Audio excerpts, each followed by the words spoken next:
Hello, good morning. എല്ലാവർക്കും കൃഷ്ണാസ് വേൾഡിലേക്ക് സ്വാഗതം. ഞാനിന്നിവിടെ ഗോതമ്പ് മാവ്, ആശീർവാദിൻ്റെ ഗോതമ്പ് മാവാണ്. ഗോതമ്പ് മാവ് കലക്കിയിട്ട് ചപ്പാത്തി ഉണ്ടാക്കാൻ പോവാണ്. നമുക്ക് കുഴയ്ക്കണ്ട, പരത്തണ്ട, കൈവേദനിക്കണ്ട. ഞാൻ കുറച്ച് ഗോതമ്പ് മാവ് എടുത്തത് ഇത്രയും വെള്ളം മതി. ഇതുപോലെ കലക്കിയെടുക്കുക.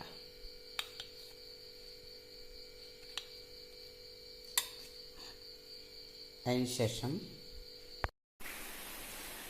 ഇനി അടുപ്പത്ത് ഞാനൊരു പാൻ വെച്ചിട്ടുണ്ട്. അത് ചൂടായിട്ടുണ്ട്. അതിലേക്ക് നമുക്ക് ഒരു കൈ മാവ് കോരി ഒഴിച്ച് കൊടുക്കാം.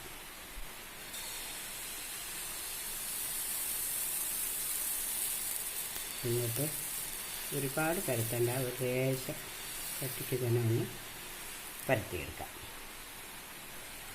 അതിലേക്ക് നിങ്ങൾ ഏത് എണ്ണയാണോ ഉപയോഗിക്കുന്നത് ആ എണ്ണ കുറച്ച് ഒരര സ്പൂണിന് 1/4 ടീസ്പൂൺ മതി. ഞാൻ തൂക്കി കൊടുക്കാം. ഇനി അതിൻ്റെ ഒരു ഭാഗം വെന്ത് വരട്ടെ. എന്നിട്ട് നമുക്ക് മറിച്ചിട്ട് നോക്കാം.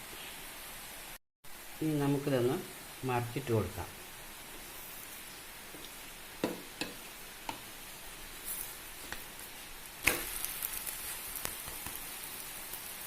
ഇനി ആ വശമൊന്ന് വെന്ത് വരട്ടെ. ഇനി വീണ്ടും നമുക്കിതിനെ ഒന്ന് തിരിച്ചിട്ട് നോക്കാം.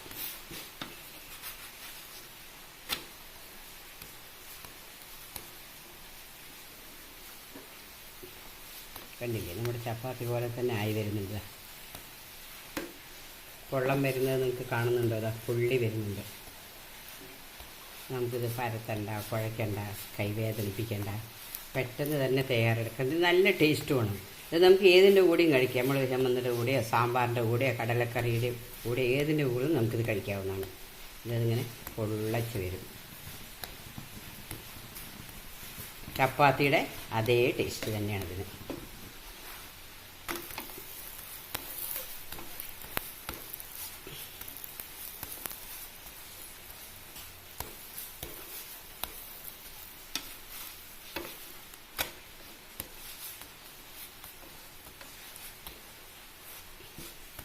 നിങ്ങൾക്ക് കാണുന്നുണ്ടാവുന്നു. ഇതൊന്നും പൊള്ളച്ച് വരുന്നത് കാണുന്നുണ്ടോ? ചപ്പാത്തി പോലെ വളരെ സിമ്പിളാണ്.